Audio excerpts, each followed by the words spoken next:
This is Act 1, Scene 2 of my senior project, Adorable, a 2 to 4 act play by Edmund Thomas, D. Medeo Kane, or myself. Act 1, Scene 2, Parents, Goodbyes, and Conversations. Setting, interior of the restaurant, nighttime. The main stage curtains open. The main stage lights illuminate. Young Dayton West, young Hayden Paris, Allison Paris, and Clark West are sitting at a table in the middle of the main stage. Young Dayton West and young Hayden Paris look disappointed. Allison Paris says, "So, when did you boys figure it out?" Young Hayden Paris responds with, "Earlier today." Allison Paris says, "And you thought that giving us the wrong order would fix the problem? You should have seen the look on the waiter's face. He looked horrified. You should be ashamed of yourselves." Young Dayton West says, "That's it? You're not going to punish us?" Clark West responds with, "Oh, we never said that. You both are grounded. But we need to discuss something with you first. We've actually been seeing each other for longer than you might have thought. We were going to tell you sooner or later, but I guess there won't be a perfect time." Allison West says, "We are going to get married." Both young Dayton West and young Hayden West, that should say Hayden Paris. Hold on a second. Young Dayton West and young Hayden Paris slam, oh wait. Actually, there are a couple of mistakes. That also says Allison West. So, Allison Paris says, "We are getting married." Both young Dayton West and young Hayden Paris slam their fists on the table and start yelling at the same time. Young Dayton West says, "Are you kidding me? What would have Mom said about this?" Young Hayden Paris says, "How could you do this? When Dad is still out there somewhere?"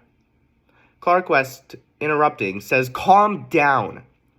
Young Dayton West and young Hayden Paris both stop talking.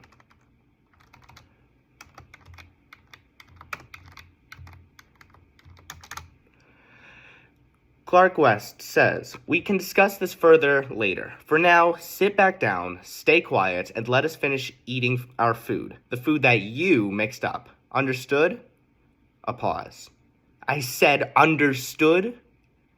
Young Dayton West responds with, "Fine." The main stage goes dark. The main stage curtains close. Young Dayton West and young Hayden Paris, Allison Paris, and Clark West exit to offstage right. Setting, interior of the Westbrook Airport. Terminal gate, daytime. The right wing lights illuminate. Middle Christopher K. Elliott and middle Benjamin Benji Jackson are facing each other. Middle Benjamin Benji Jackson is wheeling a suitcase.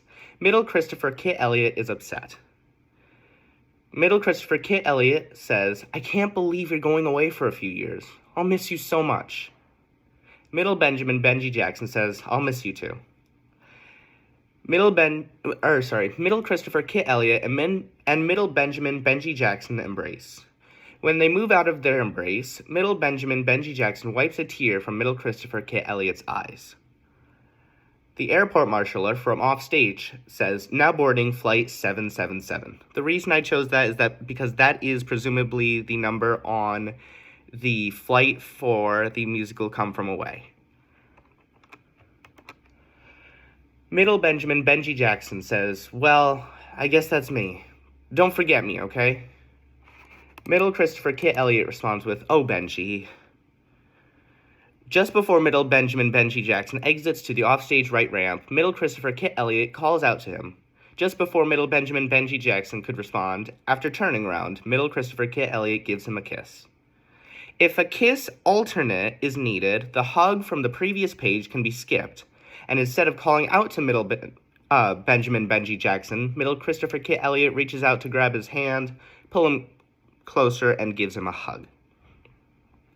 Middle Christopher K. Elliott says, "How could I ever forget you?"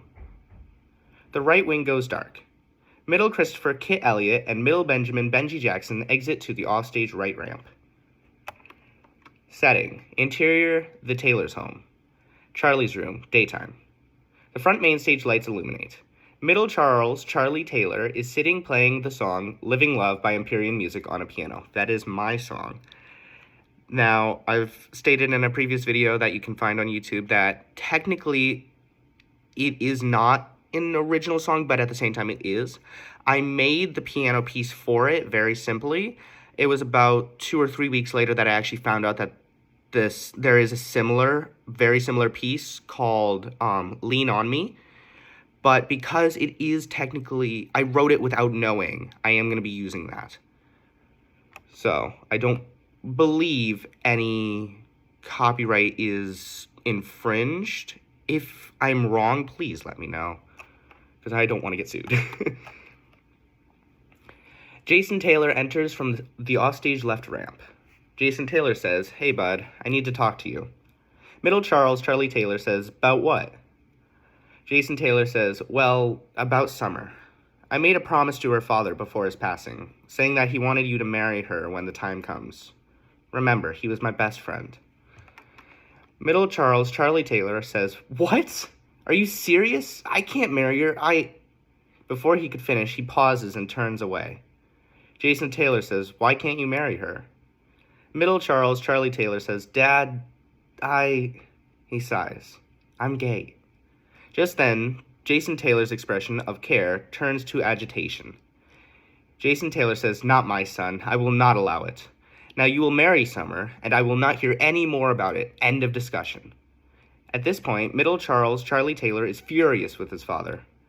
Middle Charlie Taylor says, "It's not your decision. You don't get to choose. I hate you." Jason Taylor says, "That is enough." He proceeds to pull out a small box with a ring inside. He sets it on the piano. "You will marry Summer, you will give her this ring, and you will not argue with me about it anymore." Middle Charlie Taylor says, "Get out of my room. I never want to see you again." Just before Jason Taylor can say anything, he sighs and walks out of the room. The front main stage freezes only after Jason Taylor has exited to the offstage left ramp. Setting, fourth wall narration. The blue light illuminating the stairs turns to white. The narrator says, looking down at his book, "Oh, Charlie, you really shouldn't have said that." Looking up to the audience, he couldn't have known that. It really would be the last time that he would see his father. Later that night, the family would get devastating news that their father would jump off a bridge and commit suicide later that night. The whole family was in shambles. None of it more than little Charlie. He didn't know what to do. Should he marry Summer just to make his dad happy? Only time would tell before he would be able to make the right decision. He just needed to meet the right one. The front main stage goes dark. Middle Charlie Taylor exits to the offstage right ramp. The narrator says, "Anywho, while this was all happening, the wedding day arrived for Allison and Clark. Eventually, Dayton and Hayden gave in to their parents' marriage, but not without a little compromise. Hayden wished to not be bugged so much, and Dayton would start to train with an old man named Francesco Masters to become a professional race car driver, starting in go-karting and working his way up, on one condition. Francesco would not be allowed to teach him if he got into any more fights. After the wedding ended, the two, now brothers, sat down and started to talk. The white light illuminating the stairs turns blue. Setting, exterior, after the wedding, the gardens, evening. The main stage lights illuminate. The main stage curtains open. Middle Dayton West and Middle Hayden Paris are sitting on the ground looking up at the sky. Middle Hayden Paris says, "Can I ask you something?" Middle Dayton West says, "Fine." Middle Hayden Paris says, "Why didn't you want our parents to get married?" Middle Dayton West says, "Oh," looking down, "It's just that my mom passed away a few years ago from cancer. I didn't want her to be replaced." Middle Hayden Paris, looking at his brother, "You want to know something?" Middle Dayton West, "What?" Middle Hayden Paris says, "I also have cancer. That's why I don't have hair. Only my mom knows." Middle Dayton West, shocked, says, "Oh, I just assumed it was like something you were born with, you know?" Middle Hayden Paris says, "Yeah, I get that a lot." Middle Dayton West, "What about you? You didn't want our parents to get married either." Middle Hayden Paris says, My dad, he left when I was young. Everything was fine, and then he just left. He left. Middle Dayton West said, I'm sorry. I didn't know it would upset you this much. Middle Hayden Paris says, it's fine. It's in the past now. Looking back up at the sky, you know what? I guess I always did want a brother. Middle Dayton West, what?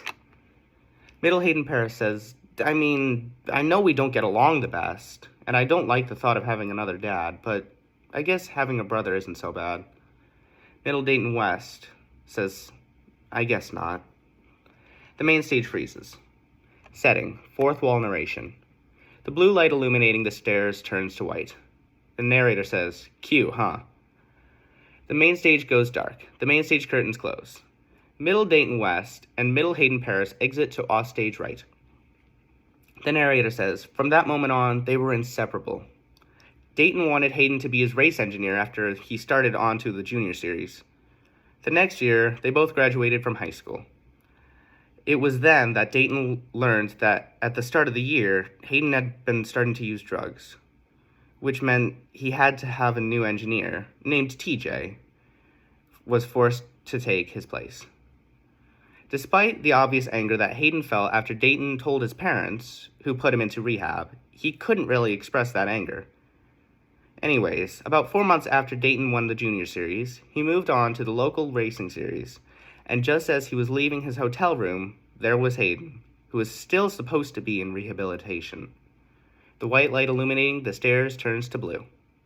And that is Act 1, Scene 2 of my senior project, Adorable.